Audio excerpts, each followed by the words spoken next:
sejukkan hati. Untuk semakin menyejukkan hati kita pagi hari ini, kita dengarkan lagi tausiah dari Ustadz Hilman Fauzi, silakan. Assalamu alayka ya Rasulullah. Assalamu alayka ya Habibi ya Rasulullah. Ya Nabi Allah.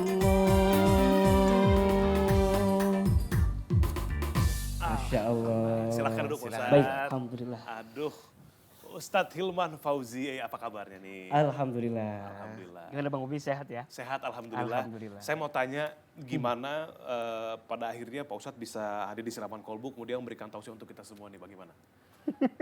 Pada akhirnya. Iya, alhamdulillah senang banget gitu saya bisa diundang oleh Ustaz Danu dan juga tim. Alhamdulillah. Saya tuh kalau lihat Ustaz Danu ingat almarhumah Ibunda. Oh, kenapa? Dulu waktu di kampung, Ibunda itu ngefans betul sama Begitu? Ustaz Danu. Alhamdulillah. Dulu waktu beliau masih ngisi di TV sebelumnya itu di TPI, ingin sekali ketemu. Dan Masya Allah mungkin Ibunda saya sudah keburu dipanggil oleh Allah dan sekarang putranya yang mewakili beliau bertemu dengan Ustaz Danu. Alhamdulillah ya. Ini doa dari ibu juga. Insyaallah. Alhamdulillah. Pak Ustadz, Ya. pagi hari ini tema kita adalah soleh di media, di dunia maya, salah di dunia realita. Baik. Silahkan sekarang tausiah. Baik. Saya berdiri atau duduk nih? Boleh berdiri silakan. Baik. Bismillahirrahmanirrahim. Assalamualaikum warahmatullahi wabarakatuh. Waalaikumsalam warahmatullahi wabarakatuh. Alhamdulillah wassalatu wassalamu ala Rasulillah wa ala alihi wa sahbihi wa mawalah. Ustaz Danu yang sama-sama kita hormati dan juga Bang Bobi dan seluruh pemirsa MNC TV dimanapun Anda berada. Soleh di dunia maya, salah di realita. Apa sebenarnya yang ingin kita tampilkan dalam kehidupan ini? Itulah yang pada akhirnya akan dicatat oleh Allah sebagai bentuk amal dalam kehidupan kita. Dan sepandai apapun kita menyembunyikan, sesungguhnya Allah tahu betul apa yang kita hadirkan. Famay ya'mal mithqala dzarratin khairan yarah wa may ya'mal mithqala dzarratin syarran yarah. Barang siapa yang berbuat kebaikan walaupun sebesar biji zarrah, Allah mencatat kebaikan itu. Dan siapa yang berbuat keburukan walaupun disembunyikan, dirahasiakan, Allah hafal betul setiap keburukan itu. Itulah yang disebut dengan riya. Soleh di dunia maya, salah di realita. Seakan-akan kita ingin menampilkan sesuatu yang baik di hadapan manusia, tapi sebenarnya ada sesuatu yang salah di balik apa yang dia lakukan. Itulah yang seringkali sekarang terjadi Bang Bobi dan Ustaz Danu. Orang ingin terlihat baik depan manusia, padahal mohon maaf. Kadang pandangan manusia itu seringkali banyak salahnya daripada pandangan Allah Subhanahu wa taala. Demi Allah saya sampaikan, siapapun yang sibuk mengejar pandangan manusia, maka sampai kapanpun dia akan hanya mendapatkan kekecewaan dalam kehidupannya. Istri yang hanya ingin dapat pujian dari suami, siap-siap. Dia akan pernah merasakan kecewa karena barangkali suaminya tidak punya pandangan yang sama dengan kemauan istrinya. Suami ketika bekerja capek luar biasa, ingin dihargai oleh istrinya, mohon maaf, bisa jadi istri kita nggak nerima apa yang disampaikan oleh suaminya. Begitupun juga dengan sosial media kita. Kita merasa bahwa ini benar, ini baik, dan orang akan menilai itu sebuah kebaikan. Tapi hati-hati, jika ada di hati yang paling dalam, bukan sebagai kebaikan di mata Allah, maka akan tercatat sebagai sesuatu yang salah. Dan tidak akan diterima sedikit pun amalan di antara kita yang seakan-akan itu baik, padahal di mata Allah itu buruk. Wa ma umiru illa liya'budullaha mukhlishina lahuddin. Dan tidak akan diterima satu amalan, satu kebaikan, satu kebenaran jika dihadirkan dengan tanpa keikhlasan kepada Allah Subhanahu wa taala. Maka mudahnya adalah jangan pernah merasa soleh karena merasa soleh itu salah. Tapi merasa salahlah karena merasa salah itu soleh. Saya ulangi nih, ini bagus banget buat quotes katanya tadi. Merasa soleh itu salah. Merasa salah itu soleh. Banyak di antara kita yang hari ini pengennya kelihatan soleh. Padahal saat dia kelihatan soleh, mohon maaf barangkali itu kesalahannya. Justru belajarlah untuk merasa salah. Karena saat kita merasa salah akan ada sinaran kesolehan yang Allah berikan dalam kehidupan kita. Jangan pernah merasa pintar, tapi harus pintar merasa. Jangan pernah merasa benar, tapi harus benar merasa. Dan hati-hati dengan penyakit ria, merasa soleh di dunia maya dan salah di realita. Karena ini adalah bagian dari penyakit hati. Terima kasih. Assalamualaikum warahmatullahi wabarakatuh. Waalaikumsalam warahmatullahi wabarakatuh. Tepuk tangan dulu, boleh dong ya untuk Pak Ustadz nih. Jika kita sibuk mengejar pandangan orang lain terhadap kita, maka siap-siap untuk kecewa ya, karena pandangan orang lain itu belum tentu sesuai yang terbaik untuk kita. Pasti hanya menginginkan kelebihan dan kelebihan dari kita, sementara kita juga masih belajar.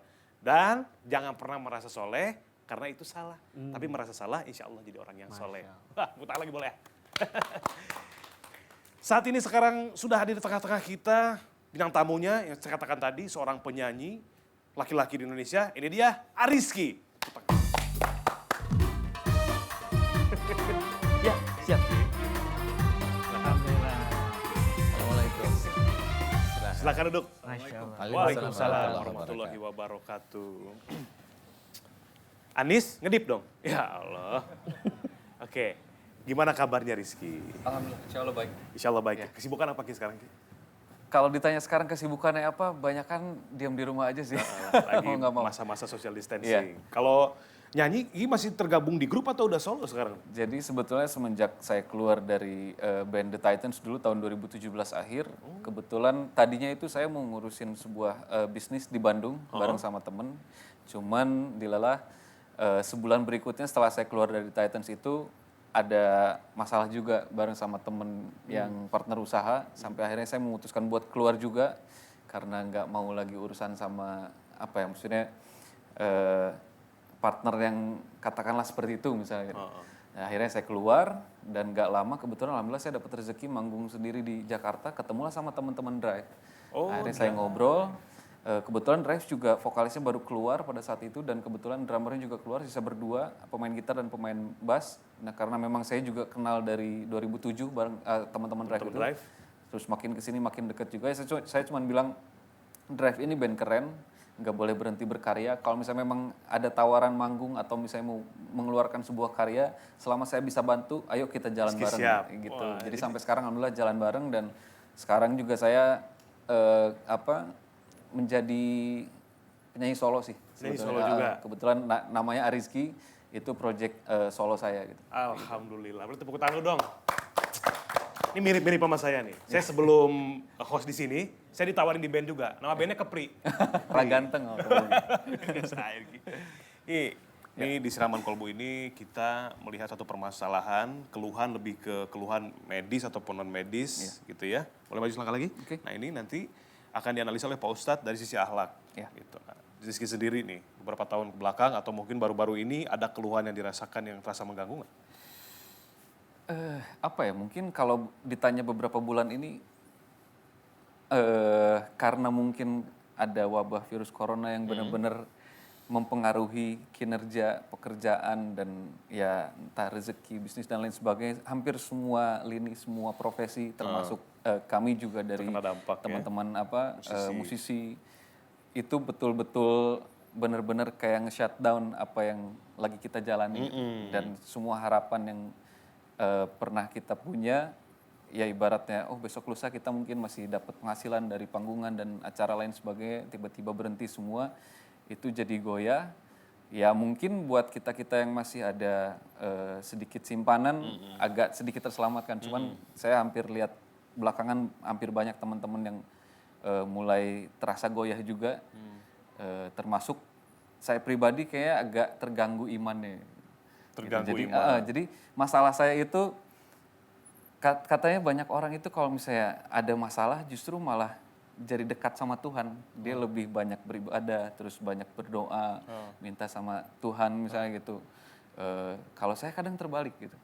Justru kalau misalnya saya terkena masalah, Malah jauh. iya, saya malah kayak jadi berkurang imannya, kok Tuhan begini sama saya. Kadang seperti itu berasanya. Tapi ketika saya alhamdulillah misalnya dapat rezeki banyak, terus ya maksudnya nggak ada masalah, itu kayak lebih banyak bersyukurnya gitu.